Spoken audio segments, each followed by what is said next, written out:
In the beginning, God creates the heavens and the earth in 6 days.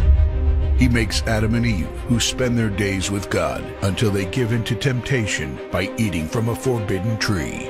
Sin enters the world, and things get so bad that God floods the earth and starts over with Noah and his family. Years later, God calls Abraham to follow him with the promise to make Abraham the father of a great nation.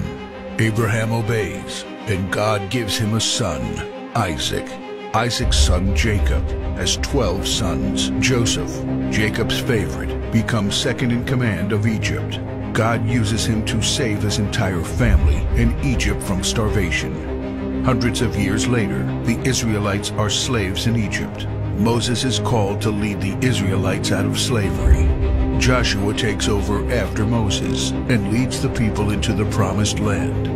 After Joshua, God raises up judges, temporary military leaders like Deborah, Gideon, and Samson, who protect and fight for God's people.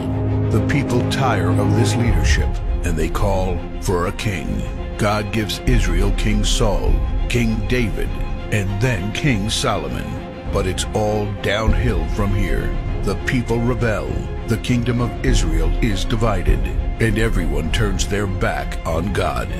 Prophets like Elijah, Isaiah, Micah, and Jeremiah warn that if people don't repent of their sins, there will be consequences.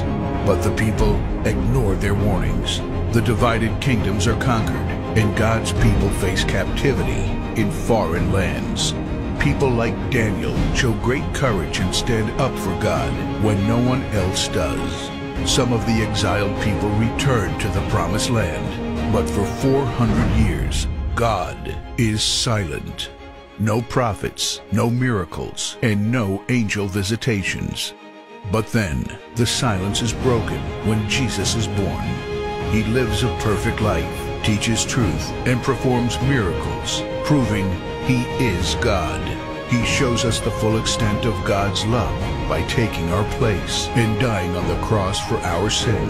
He is placed in a grave, but 3 days later, Jesus rises again, conquering sin and death. His followers travel the world, sharing the good news of His love and starting churches.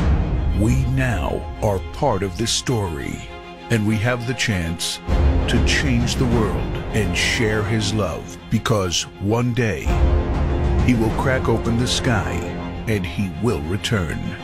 It's the greatest story ever told.